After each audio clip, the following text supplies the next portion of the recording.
Pere, Montreal, Quebec. Jocelyn makes her home on Rue Saint-André in the exhilarating cosmopolitan city of Montreal. Until January 11, 1990, she lived at a home with her elderly mother and father. On that day, Jocelyn's father, 69-year-old Philippe Crochet, passed away. But that is not quite correct. He passed on, but he is most definitely not away. To begin with, the moment of Philippe's death matches nearly exactly that of his sister. She died in July 1987 at the same age, on the same day of the same year, of that year, and at the same hour as the brother did 3 years earlier. That is only the beginning of this curious story.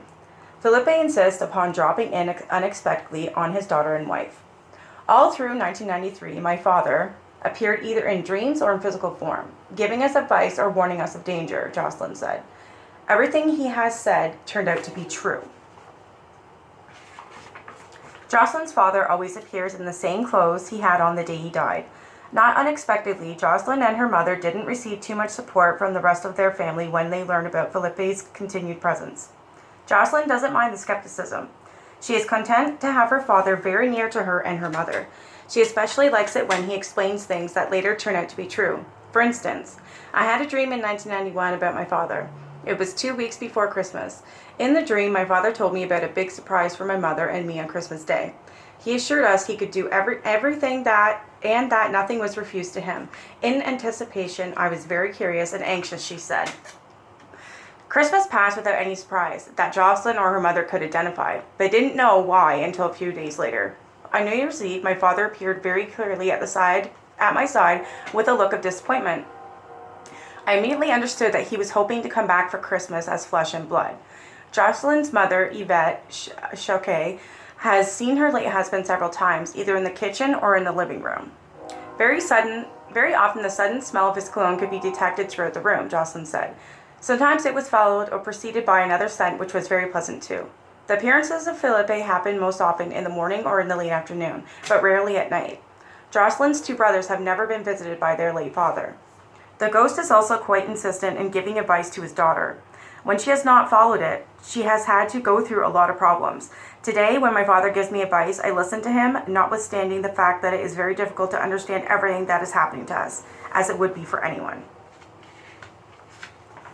Ghostly Backup, Vancouver, British Columbia. In June 1993, employees of Mushroom Studios on West 6th Street in Vancouver told reporter Peter Clow about a mysterious backup singer whose voice was heard singing on an album recorded by folk singer Bourne and McLeod. The manager of the studio said the voice may belong to the same ghost who has haunted the building since the late 1970s. No one knows for sure who the ghost is, but we discovered that a long, long time ago. This was an Indian ceremonial grounds, the manager said. She said the spirit is attracted to the music, especially when it includes drums or vocals. Two engineers briefly glimpsed what they thought was the ghost, but could not provide any description. The spookiest place I know, Devil's Island, Nova Scotia. With those words, Jack Conrad, a longtime caretaker on Devil's Island, a 25-acre chunk of sands and bushes near the harbor entrance to Halifax, Nova Scotia, described the place he knew well. Although it is only a kilometer from Eastern Passage, Conrad said it might as well be in the middle of the Atlantic. You can get stranded.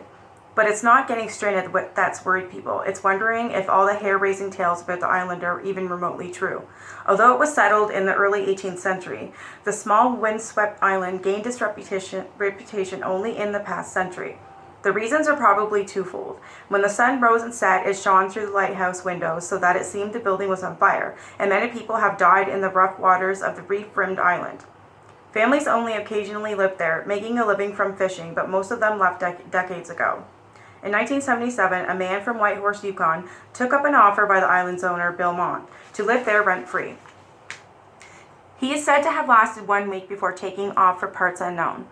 Clarence Henenberry spent the first 60 years of his life on Devil's Island until he and other residents were forced to leave in 1945 because of wartime military restrictions. Government officials thought they could see too much of the naval activity in and around Halifax Harbor. Henenberry did not believe in ghosts, but he had enough strange experiences on the island not to fool around with the supernatural. Across the island from where he grew up, There was a house that was thought to harbor evil spirits.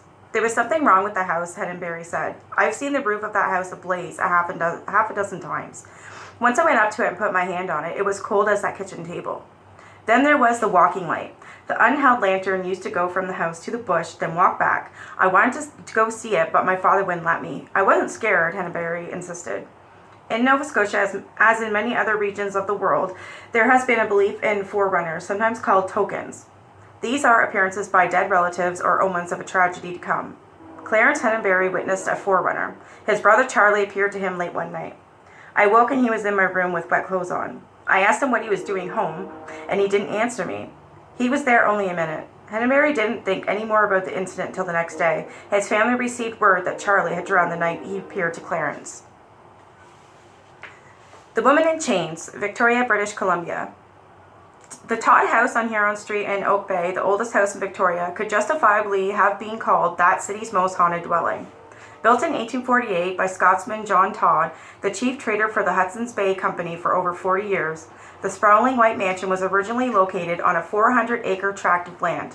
The enormously wealthy and influential Todd was a member of the first Legislative Council of Vancouver and, some have written, one of Victoria's first idle and rich. At his death in 1882, at the age of 91, the tall, gaunt Todd was the oldest living resident of British Columbia. One of his pallbearers was the notorious hanging judge, Matthew Bailey Begbie. The Todd House is a wooden structure with giant timbers as its foundation. An owner some years ago, Waveney Massey, and her husband took great pride in restoring the house to its earlier glory. They filled the house with early Canadian antiques and period furnishings. One observer said the Masseys were so effective in their restoration that one could easily believe John Todd is still master of this house and can be expected momentarily. The table was always set, as though the Masseys were expecting Todd and his dinner guests. The haunting of Todd House is attributed to Todd's last wife. He married 7 times and fathered 10 children. A native woman who may have gone crazy and been kept in chains in a small room. 2 guests in the house many years ago were awakened in the night by the moaning of a female specter, her wrists and ankles fettered. They say she was reaching out as if to implore them to remove her chains. Waveney Massey told a reporter, Mrs. Massey was always willing to detail the history of the house and its ghostly legacy. She even had her own odd experiences to add. This door leading down to the basement and the secret tunnel used to swing open all by itself, and in the sitting room, the rocking chair, it just rocked and rocked. And this old cookie jar hanging on a hook by the fire, it rocked too. And one Christmas, the tenants found all the Christmas decorations lying in the middle of the living room floor. No one knew how they got there, she said. The entrance to the old tunnel to which Mrs. Massey referred was boarded up, but it supposedly led to a beach below the house. Mrs. Massey said the Todd House ghost became more restrained after a disquieting incident in the garden. One of the early owners of the house was digging in the garden to install a new oil tank when he dug up human bones, which crumbled to the touch. No one knows to whom they belonged, but from that time there were no more ghostly experiences. The experiences of 2 Vancouver Sun reporters who spent a night in the Todd House back in 1950, years before the Masseys bought it, lend credence to the Massey story. Reporter Chris Crombie and photographer George Vidpond didn't actually see any ghosts, but there were plenty of other incidents the men were at a loss to explain, Crombie wrote. In the night we heard the squeak of the white picket fence gate outside as it turned on its hinges, followed by the crunch of footsteps on the path, but nobody came to the door, and when we looked there was only the black path and the white fence, brilliant in the moonlight. The reporter noted that it was 3 years earlier when the events to which Mrs. Massey referred had taken place. Not only had the owner seen the cookie jar swinging about, but hats were thrown from a rack and a door opened by itself, and indistinct voices and footsteps were heard. At the time Crombie and Vidpond visited, the Todd House was owned by Cole T.C. Evans, who had bought it in 1944. The journalist came away half skeptical, half convinced. Shortly after midnight, we sat huddled in the guest room where no visitor has ever spent a complete night in the slumber and where few have been willing to return for a second night, Crombie wrote. We heard 4 muffled but distinct thumps and thought of John Todd's last wife, who went insane and was chained in a small lean-to which is now gone but once opened into the guest room. We thought of the crazed woman's vain attempts to escape by throwing her body against the walls of her small, stifling prison.